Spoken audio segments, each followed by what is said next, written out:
तो पेरेंट्स को इन्वॉल्व होना चाहिए उसमें। अभिभावक कुछ बोलेंगे, कुछ अपने सुझाव देंगे तो कुछ आगे कुछ स्कूल वालों को वो पड़ेगा। अच्छा, कहा जाता है, एक सर्वे निकला है कि दिल्ली सरकार हर बच्चे पे लगभग 7,000 रुपये खर्च करती है पर मंथ। क्या आपको लगता है अगर वो पैसा वाउचर के रूप में पेरेंट्स को मिल जाए कि आप इस पैसे से अपने मनपसंद स्कूल में अपने बच्चे को पढ़ाओ, पब्लिक स्कूल में, कहीं 7,000 तो बहुत बड़ी रकम होती है, तो क्या ये वाउचर वाला सिस्टम होना चाहिए? बिल्कुल होना तो चाहिए, बिल्कुल होना चाहिए। ऐसा तो वो इस तरीके से तो निकालते ही नहीं है और हमारी जेब में से निकाल लेते हैं। इस तरीके से तो आया ही नहीं है कि हमारे पास वाउचर आना चाहिए, होना शिक्षा का जो अधिकार है उसके और हम ही अनुसार अभिभावक हैं, हमारे ही बच्चे पढ़ रहे हैं और हमसे ही जानकारी नहीं ली जाएगी, जब हमारे को ही पावर नहीं मिलेगी तो फायदा क्या? क्योंकि हमारे ही बच्चे पढ़ रहे हैं, हम ही पैसे दे रहे हैं। और सबसे क्योंकि इस कानून के फीस अनुसार तो हम ही भर रहे हैं ना। 14 साल तक के बच्चों की एजुकेशन की जिम्मेदारी सरकार की है। और जब सरकार की जिम्मेदारी है तो फीस क्यों, पेरेंट्स क्यों फीस भर रहे हैं? पेरेंट्स क्यों फीस भरेंगे? अगर वाउचर मिलता है तो मनपसंद, क्योंकि पब्लिक स्कूल में इसलिए पढ़ाते हैं। कि जो जिस तरह आपने बताया कि सरकार 7,000 रुपये पर बच्चे के लिए खर्च करते हैं, अगर वो सच में अगर हमें वो वाउचर के रूप में मिलेगा तो हमें लगता है कि हम अपने बच्चों को अपने मनपसंद स्कूल में पढ़ा सकते हैं। हमें भी पता चलेगा कि सरकार, क्योंकि ये पैसा सरकार तो दे रही है लेकिन ये बच्चों के लिए बच्चों तक पहुँच ही नहीं रहा है। गोयल साहब, जो दिल्ली सरकार का शिक्षा विधेयक है, कुछ अभिभावकों के अनुसार उसमें विसंगतियां हैं, वो कैसे दूर होंगी? देखिए, पहली बात तो कोई विसंगति नहीं है जो विपक्ष द्वारा उठाया जा रहा है, क्योंकि अभिभावकों को तो बहुत बड़ा फायदा है और पूरी दिल्ली के अंदर अभिभावक इसका वेलकम कर रहे हैं। तो और पूरे डिटेल्ड वे में बाकायदा लिखा गया है, इसमें 3 साल में एक बार फीस बढ़ेगी। पहली बात तो जो हर बार स्कूल मैनेजमेंट फीस बढ़ाता था उस पर ख़त्म कर दिया है, 3 साल में एक बार बढ़ेगी। और सेशन स्टार्ट होने से पहले स्कूल मैनेजमेंट को, समिति को बताना होगा कि मैं फ़ीस बढ़ाना चाहता हूँ, उसके क्यों बढ़ाना चाहता है उसको बताना पड़ेगा कि भाई क्या क्या वजह है उसकी। फिर जो समिति है, 11 सदस्य समिति स्कूल लेवल पर है, वो उस को जो मैनेजमेंट ने कहा है जो उसके विषय में आपके जांच करके ये तर्क संगत है तो ठीक है, नहीं है तो नहीं बढ़ाएगी। और फिर ऐसी जिला स्तर पर समिति बनी है, ऐसी प्रांत स्तर पर समिति बनी है। और 15% स्टूडेंट टोटल स्ट्रेंथ हो या क्लास, मान ली 8 क्लास में बच्चे 100 पढ़ते हैं तो 15 क्लास 8 की मैनेजमेंट ने फीस बढ़ानी चाहिए।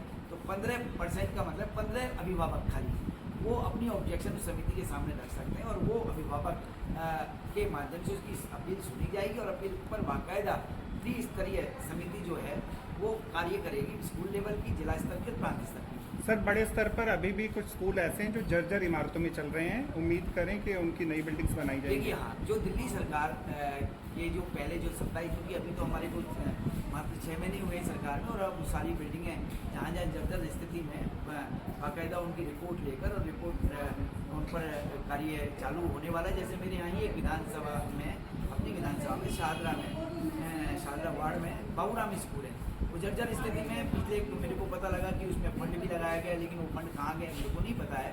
तो उसकी भी हमने कहा है कहा है कि भाई इसका फंड कितना लगा है, कैसे लगा है, उसकी भी जांच होगी। और साथ में वो विद्यालय मॉर्निंग शिफ्ट में चलता है, बच्चों का बॉयज़ का स्कूल है, तो वो इवनिंग में शिफ्ट हो रहा है। तो ऐसे विद्यालयों की, सरकारी इमारतों की 100% नहीं बनेगी, जहाँ रिपेयर की रिक्वायरमेंट है वहाँ रिपेयर के हिसाब से होगा। सर, सरकार का तर्क है कि 3 साल में एक बार फीस बढ़ेगी, तो जो टीचर्स हैं उम्मीद करें क्योंकि उनकी हर साल पे बढ़ेगी। देखिए, मैं आपको बताता हूँ, पे तो जितना बढ़ता है एक साथ में कभी भी किसी भी अब कहने की वो नहीं है आवश्यकता, लेकिन सरकारी नियमों के अनुसार प्रत्येक तनख्वाह हर साल नहीं बढ़ती है। कहीं डीए की प्रॉब्लम आती है तो डीए जितना महंगाई बढ़ती जाती है उस हिसाब से कुछ रेशो बढ़ता है। तो उसमें मैंने बताया ना, मैनेजमेंट कमेटी का यदि कोई ऑब्जेक्शन होगा तो जांच समिति उसको समिति अपने लेवल पे देखेगी और देखकर उसको व्यवस्था करेगी। लेकिन प्राइवेट स्कूलों में 3 साल में ही फीस बढ़ेगी। सर, दिल्ली सरकार के अनुपात के अनुसार प्रति माह दिल्ली सरकार शिक्षा पर 7,500 रुपये लगभग खर्च करती है।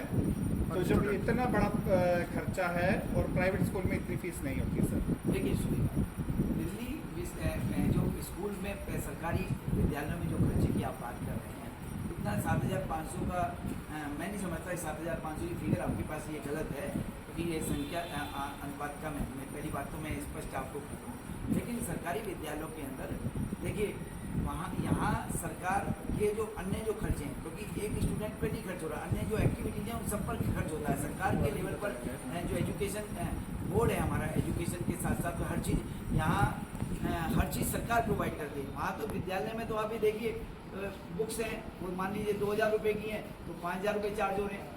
आपके यूनिफॉर्म में 2000 की बनती है तो वहाँ पे 6000 चार्ज हो रहे हैं। हर चीज़ की एक्टिविटी के पैसे अलग अलग हैं, तो इसको जोड़ेंगे तो कितना सरकार उसमें। लेकिन सरकारी विद्यालयों में हमारी प्राथमिकता जो इस समय दिल्ली में हमारी माननीय मुख्यमंत्री श्रीमती रेखा गुप्ता जी और हमारे माननीय शिक्षा मंत्री श्री आशीष सूद जी और हम सब विधायकों का दायित्व है कि जो पहली सरकार थी प्रचार प्रसार में ज़्यादा ध्यान लगाती थी। हमारा शिक्षा का मॉडल होगा कि हर बच्चा पास तो हो, साथ में पास के साथ अच्छे मार्क्स आएँ, जिसको उसकी दिल्ली यूनिवर्सिटी में, इंद्रप्रस्थ यूनिवर्सिटी में, अन्य जो अच्छी यूनिवर्सिटीज़ हैं देश की, उनमें उनका एडमिशन मिले। ये हमारी प्राथमिकता है। अभी जो आया आंकड़ा के 7000 नहीं, कुछ कम भी हो सकती है राशि, लेकिन ऐसा नहीं हो सकता कि उतनी राशि का वाउचर प्रत्येक ऐसा पढ़ने वाले बच्चे के ऐसा पूरे अभिभावक को विश्व दिया जाए। में देखिए सरकार के माध्यम से स्कूल में एजुकेशन की व्यवस्था की जाती है और फ्री ऑफ कॉस्ट की जाती है।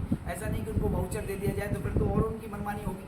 जो मनमानी पहले से कर रहे हैं तो फिर तो कई गुना में सरकार का दायित्व कि वो जो विद्यार्थी, अभी हम ऐसे विद्यार्थी भी हैं जो क्या नाम है अभी तक स्कूल नहीं आ रहे, उनको स्कूल लेके आना, उनके ऊपर कितना सारा काम ऐसा होता है। इसलिए मैंने कहा कि ये फिगर शायद मेरे को लगता है कहीं ना तर्कसंगत नहीं है। 7500 नहीं है, बहुत कम हैं इसकी।